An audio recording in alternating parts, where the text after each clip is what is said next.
tema de esta plática que hice yo el año pasado en un curso en línea para, creo que eran 2,000 médicos generales, les hablé del problema de la obesidad, pero la obesidad central.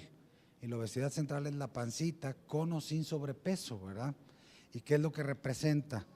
Entonces, realmente es uno de los mayores factores de riesgo conocidos en la actualidad para que desarrollemos algo que se llama síndrome metabólico. Y el síndrome metabólico es toda una combinación de factores de riesgo, como si ustedes tuvieran 2 cafeteras nuevas, en una usan agua purificada, en otra agua de la llave. El agua de la llave es el síndrome metabólico que tiene que ver con hipertensión, tabaquismo, colesterol, triglicéridos. Entonces, obviamente esta cafetera se va a llenar de sarro y se va a tapar más pronto que la otra, ¿verdad? Es exactamente lo mismo, ¿verdad? Es un ejemplo muy simple, pero es lo que sucede. Entonces, de ahí la importancia de esto.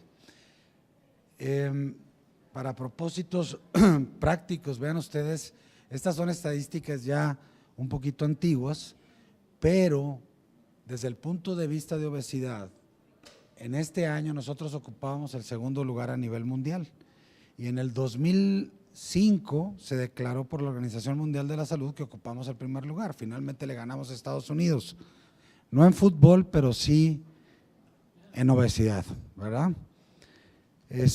Si le pueden aumentar un poquitito el volumen al micrófono porque de aquel lado no están escuchando muy bien.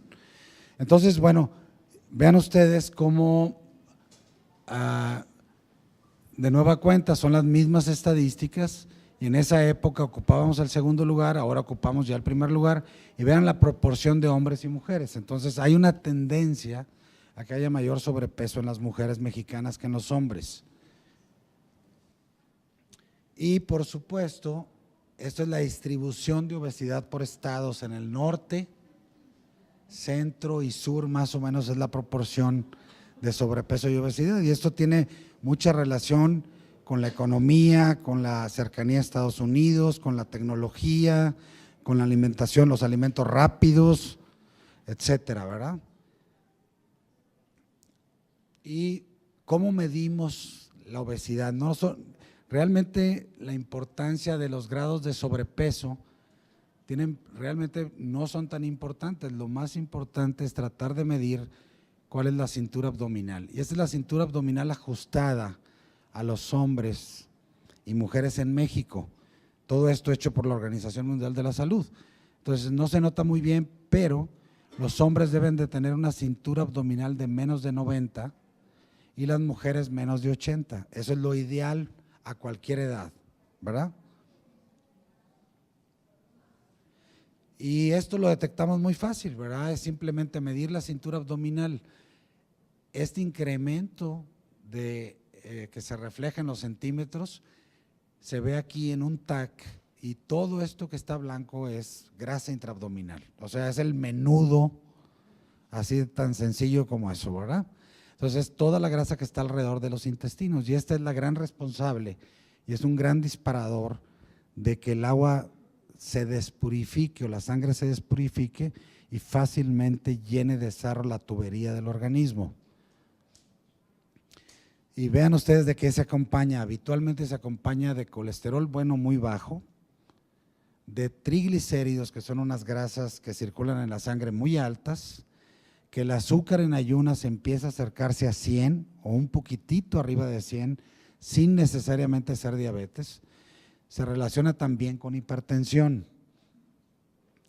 Y vean ustedes la relación que hay de la obesidad con el desarrollo de diabetes, por ejemplo. A medida que se incrementa la cintura abdominal, la proporción de diabéticos es mayor. Entonces hay una relación lineal indiscutible que mientras más obesidad central tengamos, mayor proporción de diabetes va a aparecer. Estos son estadísticas aquí en México, estos son hombres, estas son mujeres, ¿sí? Y a medida que se incrementa la cintura abdominal, la posibilidad de desarrollar hipertensión se va incrementando más en los hombres que en las mujeres. Pero vean ustedes la diabetes, idéntico, se incrementa la cintura abdominal y aparece diabetes en hombres y en mujeres, ¿verdad? Ahora, si agregamos esa obesidad central o ese síndrome metabólico con todos esos factores de riesgo y le agregamos tabaquismo, ¿sí? Entonces, la esperanza de vida de alguien que tiene obesidad y fuma es de 13 años menos que cualquier persona que no fume, que tenga peso normal. Esa es la esperanza de vida así a nivel general en la población general. Entonces, sobrepeso más tabaquismo, 13 años de vida menos por muerte cardiovascular, ¿sí? ¿Qué es muerte cardiovascular? Sarro en las carótidas, que puede provocar un infarto cerebral, o aterosclerosis coronaria, que provoca infartos, o problemas de circulación de las piernas, también por tapones de colesterol. Entonces vean ustedes la proporción, estas son estadísticas mexicanas, realmente tenemos muy pocas estadísticas en México, pero a través de todo este tiempo hemos hecho un gran esfuerzo para tenerlas, y este es un estudio muy interesante que fue en el 2005, y prácticamente la mitad de los hombres que fueron estudiados en México tenían más de 90 centímetros, o sea, la mitad de los hombres tenían obesidad central, ¿sí? Y 80% de las mujeres, o sea, 8 de cada 10 mujeres, 5 de cada 10 hombres tienen obesidad central, y la mayoría de ellos tienen factores de riesgo cardiovascular. Entonces, esto realmente es muy alarmante porque estamos esperando una explosión de cardiopatía isquémica y de infartos en la población mexicana. De ahí por qué Guillermo Torre ha estado tratando de enfocar todo esto de prevención cardiovascular y sobre todo ya una vez que están las consecuencias como el infarto, si el paciente sobrevive al evento del infarto la primera hora, por la mitad de las personas que tienen un infarto no llegan al hospital, tratarlos adecuadamente para que salgan bien de aquí, ¿verdad? Vean ustedes, estos son los factores de riesgo más importantes. Aquí en México, esto fue hasta el 2003, y cómo ha ido creciendo la diabetes, cómo ha ido creciendo la obesidad, cómo está subiendo el tabaquismo y cómo está subiendo la hipertensión. Y si nosotros vemos las estadísticas en Estados Unidos, van en descenso todas ellas, ¿verdad? Y vean ustedes lo que ocurrió ahora en el 2010, se publicó, es lo último que tenemos publicado, ¿sí? Y se sigue incrementando, 3 de cada 10 mexicanos son hipertensos, 2 de cada 10 tienen diabetes, 4 de cada 10 tienen hipercolesterolemia, 4 de cada 10 tienen síndrome metabólico, que es la combinación de todo esto. Y algo que es muy dramático en la población mexicana es de que 6 de cada 10 hombres y 6 de cada 10 mujeres tienen el colesterol bueno muy bajo. Y ese es un gran factor de riesgo. Entonces uno puede estar muy contento porque tiene el colesterol en menos de 200, pero si el colesterol bueno está muy bajo, ese es un factor para que se desencadene aterosclerosis. ¿De acuerdo? Entonces realmente aquí el mensaje es de que está empezando la Secretaría de Salud y el gobierno mexicano a tratar de invertir estas tendencias, pero el costo de vidas y el costo de salud y el costo de la economía para tratar a toda la población mexicana que va a tener problemas, pues es enorme, ¿verdad? Es impagable con el dinero de México, ¿verdad? Entonces es muy importante tratar de hacer medicina preventiva y tratar de alertar a la población.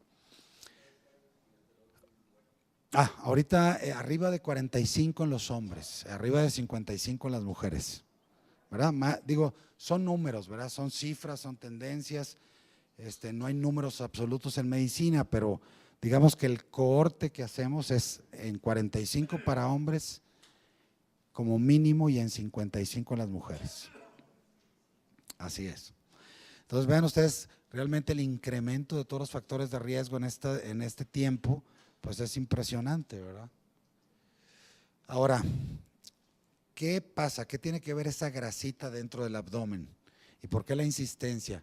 Esta grasa empieza a circular en todo el organismo y es la gasolina que hace que el hígado produzca más azúcar, produzca más triglicéridos, disminuya la producción de colesterol bueno, y a nivel periférico hace que las arterias se hagan menos elásticas, aparece hipertensión, y en el páncreas lo que hace es de que al aumentar los niveles de azúcar, trabaja más el páncreas, aumenta los niveles de insulina, y hagan de cuenta que es un carro que va de aquí a Saltillo, donde hay que revolucionarlo más y el gasto de gasolina es mayor.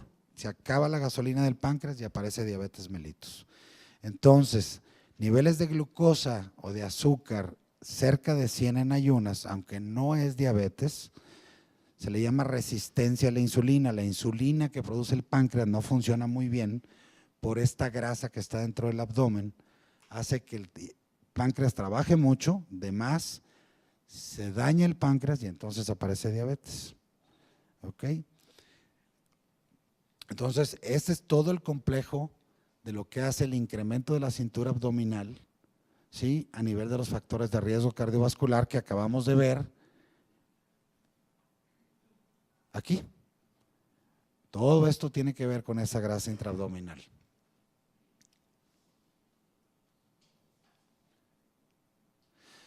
Bueno, entonces la obesidad central puede dar hipertensión, puede dar resistencia a la insulina, que se manifiesta con glucosa cerca de 100, el síndrome metabólico, que es toda la combinación de esto, puede aparecer diabetes mellitus o problemas de colesterol y triglicéridos.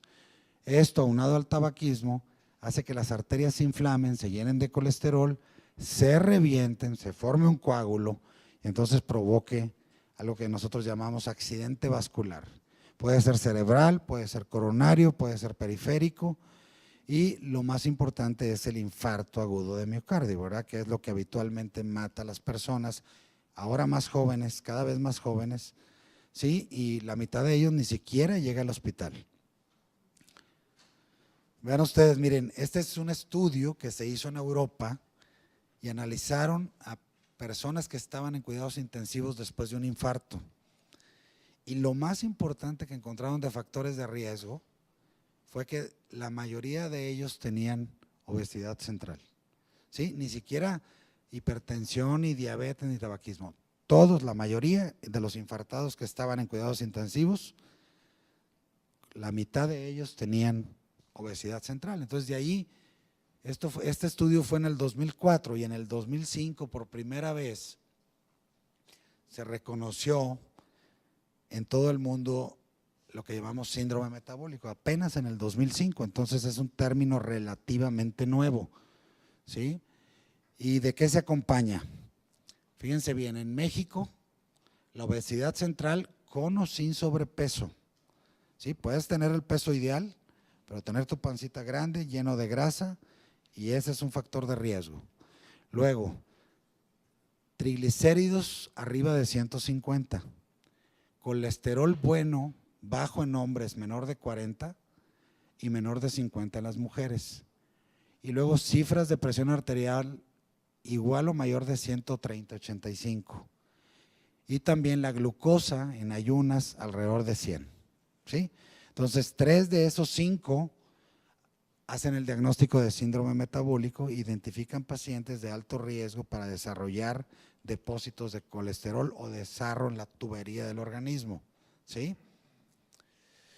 Y vean ustedes aquí en México, estas son también estadísticas de México, de los pocos estadísticas que hay, esto se realizó en el Instituto Nacional de Cardiología, y ven ustedes el porcentaje de pacientes que fueron evaluados arriba de 20 años y 3 de cada 10 tenían obesidad, 3 de cada 10 tenían hipertensión, 4 de cada 10 tenían hipercolesterolemia y 2 de cada 10 tenían la glucosa cerca de 100. De estos, esas cifras en rojo todos ellos tenían síndrome metabólico, ¿sí? Entonces realmente es una población de muy alto riesgo, aunque no tengan síntomas. Ahora, otra cosa muy importante que debe de saber la población general es que el fumar te aumenta el riesgo 3 veces de tener un infarto. La diabetes 2.4 veces, la hipertensión 2 veces, ¿sí? La hipercolesterolemia 3 veces, comparado con alguien que no tenga esto. Sin embargo, estos factores de riesgo no se suman, se multiplican. Y entonces vean ustedes cómo una persona que tenga 3 de estos tiene 13 veces más riesgo de tener un infarto, ¿sí? Entonces, si tienen todos estos factores de riesgo, tienen 330 veces más posibilidades de tener un infarto que alguien que no tenga ninguna de estas cosas. Entonces, los factores de riesgo no se suman, se multiplican, ¿ok? Y entonces, miren, aquí puse en amarillo algo muy importante, que es obesidad central, síndrome metabólico, con o sin diabetes mellitus, y la presencia de tabaquismo producen inflamación de toda la tubería del organismo, hace que se inflame, que se deposite grasa, que se reviente, que se forme un coágulo, y entonces da origen a algo que nosotros llamamos síndromes isquémicos coronarios agudos, ¿ok? Que tiene que ver con infarto. Y esto es lo que sucede. Esta es una arteria coronaria donde ya empieza a haber depósitos de colesterol, se puede reventar, se forma un coágulo, se puede tapar totalmente y entonces provocar un infarto. Ese es más o menos el mecanismo de lo que ocurre. Ahora, todo este proceso de aterotrombosis o de acúmulo de colesterol en las arterias puede dañar las arterias cerebrales, provocando accidentes vasculares cerebrales, o a nivel cardíaco, provocando infartos. A nivel del riñón produce insuficiencia renal, y obviamente si se daña la circulación de las piernas, pues provoca déficit de la circulación y las personas empiezan a caminar y tienen dolor en las pantorrillas. Se detienen, se les quita, vuelven a caminar, les vuelve a dar el dolor. Eso se llama claudicación intermitente y es por una obstrucción de una de las arterias de las piernas. Entonces aquí es un video que dura 2-3 minutos de cómo se inicia el proceso ante la presencia de alta presión, de azúcar, de colesterol, de triglicéridos, de daño por tabaco aquí. Entonces las grasas malas, que son las LDL, penetran fácilmente, ¿sí?, en la pared del vaso arterial. Y estas grasas se empiezan a juntar a través del tiempo, ¿sí? Y entonces empiezan a penetrar más células poco a poco, ¿sí? Se va juntando un poquito de grasa. Ahorita van a ir viendo cómo van penetrando algunas células del organismo, células inflamatorias junto con el colesterol malo que va penetrando aquí. Estas células, que son células de defensa del organismo, identifican al colesterol malo y se lo empiezan a comer prácticamente.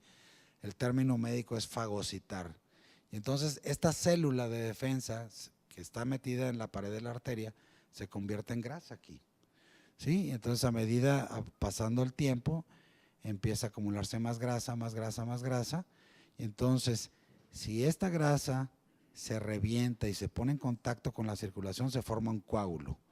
Y este coágulo es el que provoca los infartos, ¿de acuerdo? Junto con la placa de colesterol.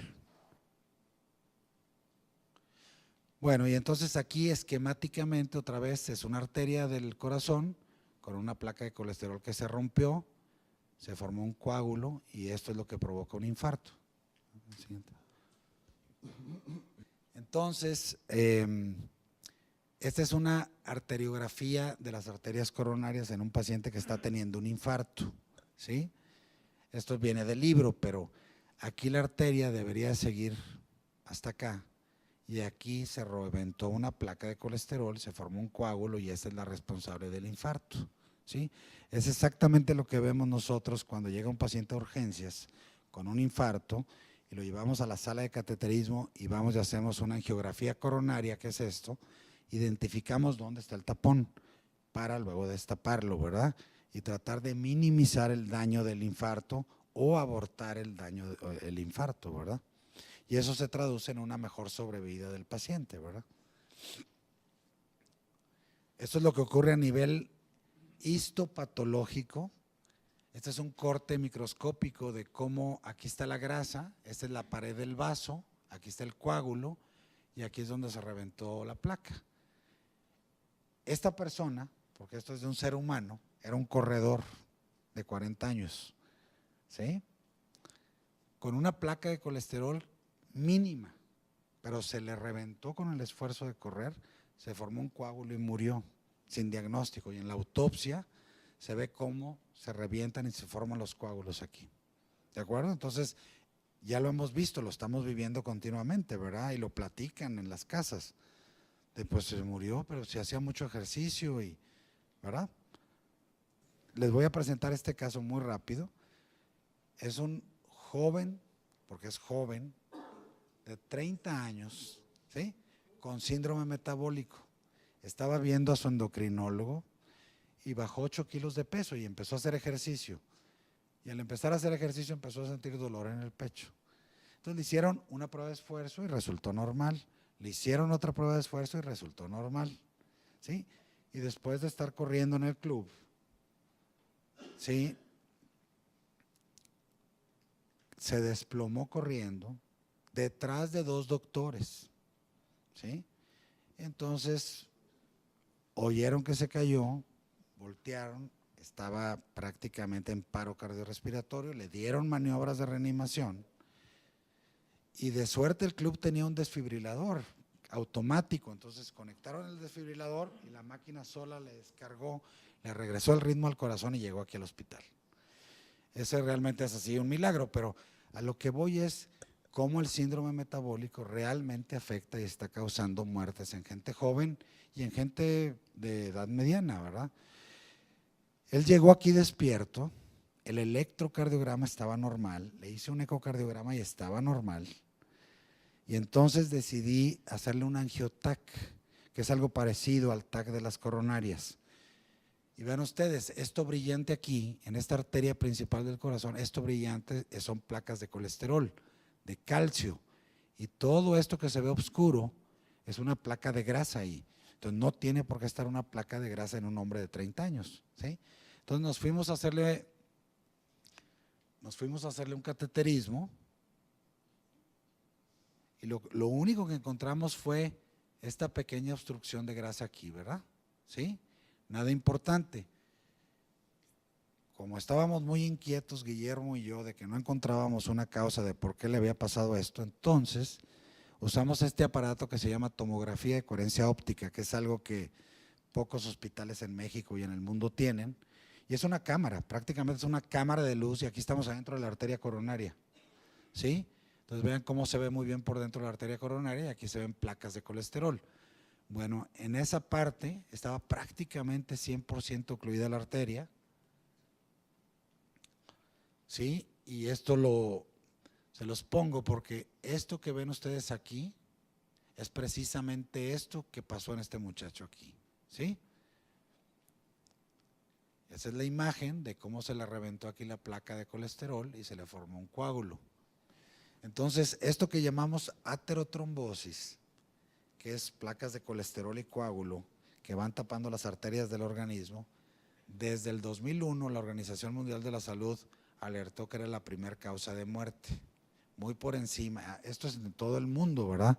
Y muy por encima de las enfermedades infecciosas, del cáncer, del SIDA, etcétera. Y ven ustedes estadísticas de Estados Unidos que son idénticas a las estadísticas aquí en México.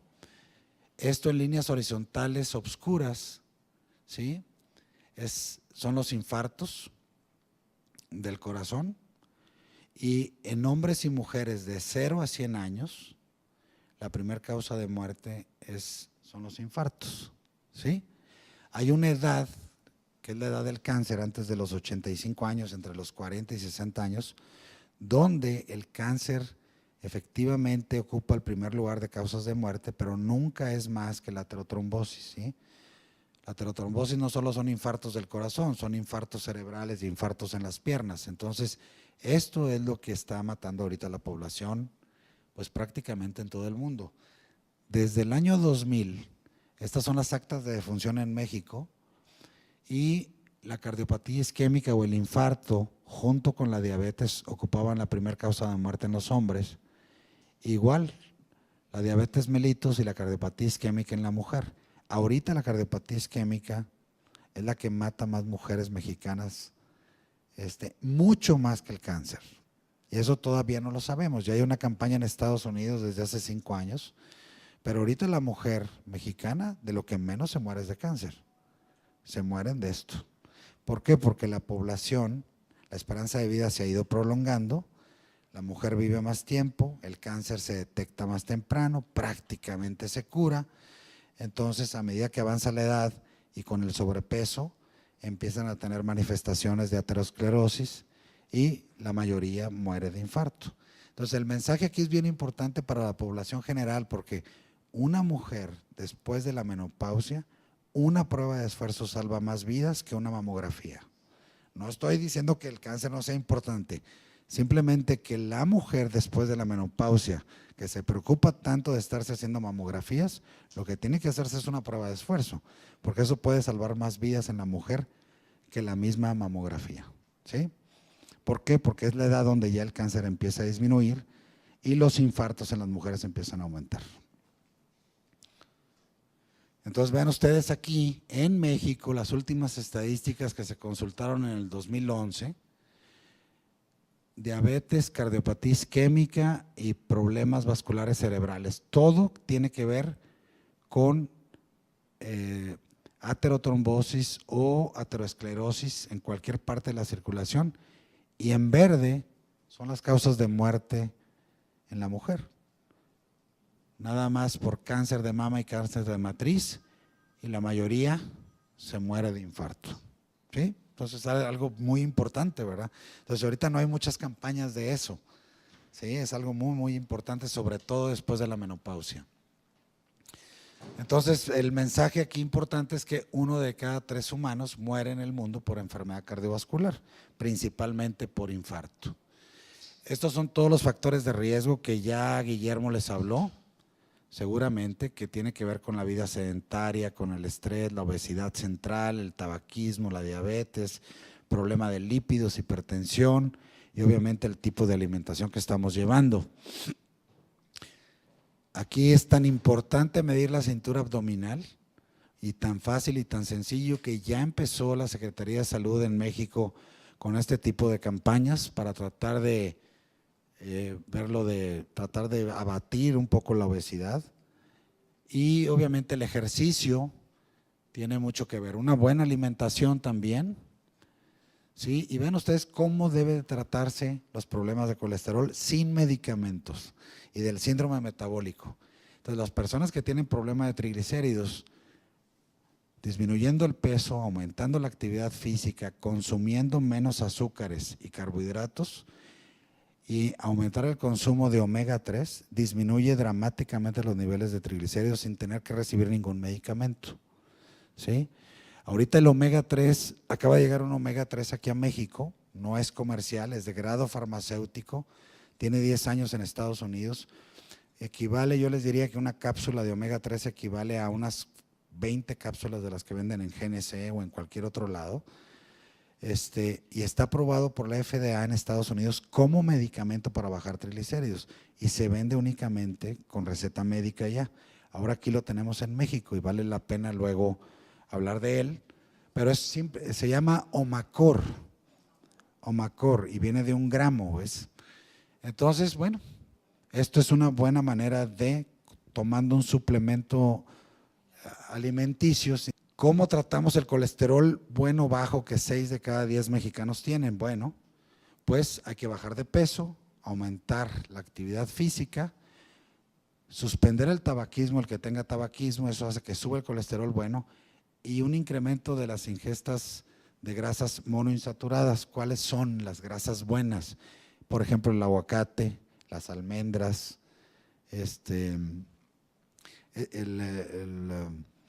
ácido, el aceite, exactamente, el aceite de oliva, etcétera. Entonces son grasas buenas que hacen que el colesterol malo disminuya y el bueno suba, ¿verdad? ¿Ok?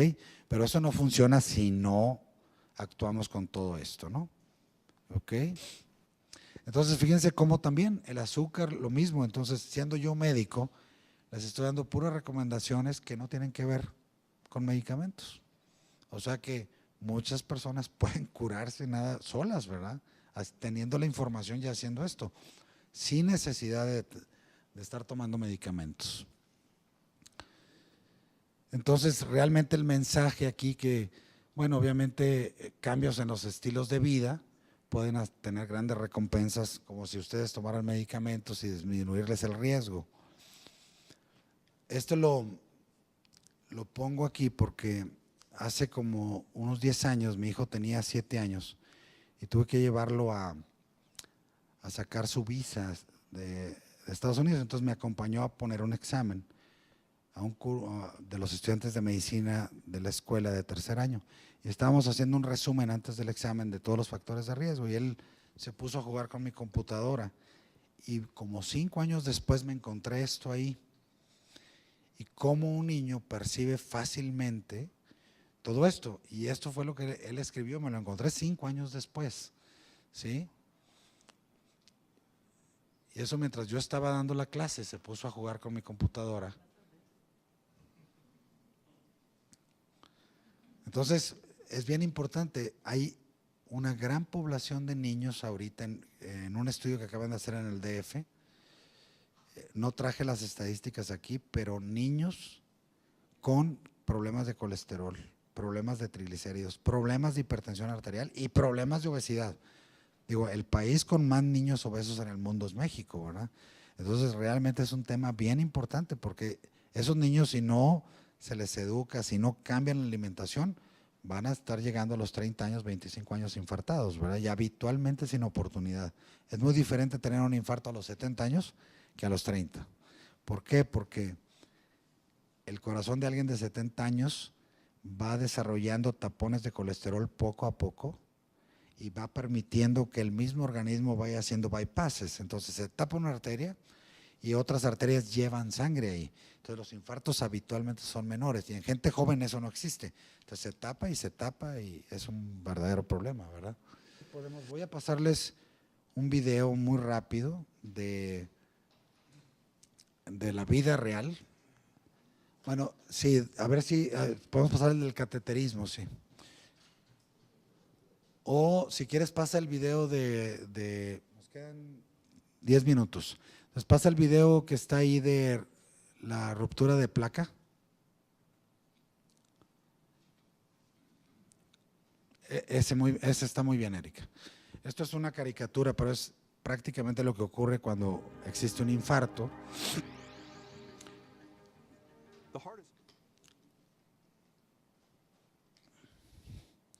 Este es el corazón, hay 3 arterias principales, ¿verdad? Sí, según la posición donde estén las arterias, pero tenemos 3 arterias principales, ¿verdad? Eso es lo que hay que saber. Y ven ustedes aquí cómo a través del tiempo y con estos factores de riesgo del síndrome metabólico, se puede facilitar que empiece a haber el colesterol malo, LDL, se empiece a depositar aquí, ¿sí? Ahorita, ¿lista para detenerlo, Erika? Ahí páralo. Bueno, entonces, ¿cómo saber? Esta persona que está aquí no tiene síntomas, le hicimos un electro y está normal, tiene una prueba de esfuerzo normal, un ecoestrés de butamina normal, todos los estudios que quieran ver, que hagamos normales. Pero al otro día nos habla la esposa que el señor que le dijimos que todo estaba bien, se murió. ¿Sí? Entonces, ¿cómo explicar eso y cómo detectar ese grupo de pacientes, verdad?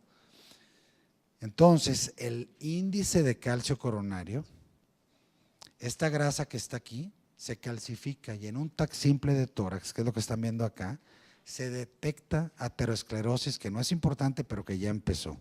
Entonces, un hombre de 30 años que tenga calcio en las arterias coronarias, a los 40 años va a tener un infarto o menos.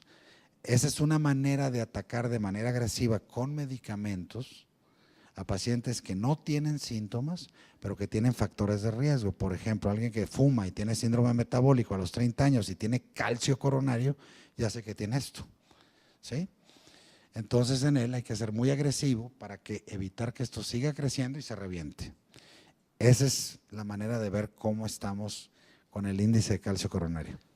Entonces, obviamente, cuando esto sigue a través del tiempo y se llega a obstruir más del 70%, ¿sí? El paciente no tiene síntomas, pero cuando hacemos pruebas de esfuerzo detectamos que hay obstrucciones importantes. Y cuando esto es mayor, ¿sí? Entonces en la prueba de esfuerzo vemos que está fallando la circulación. Es cuando recomendamos hacer un cateterismo y si encontramos las obstrucciones, entonces hacemos una angioplastía o ponemos un stent para evitar que esté fallando la circulación del corazón y para que vaya a tener un infarto. Aquí es como se revienta una placa y cómo se forma un coágulo. Esto ocurre en un segundo, ¿eh? O sea, súbitamente después de un esfuerzo puede ocurrir esto, se ocluye toda la luz del vaso, entonces el dolor de pecho dura más de 20 minutos. El paciente se pone pálido y suda y le dan náusea y vómitos y ganas de ir al baño, ¿verdad?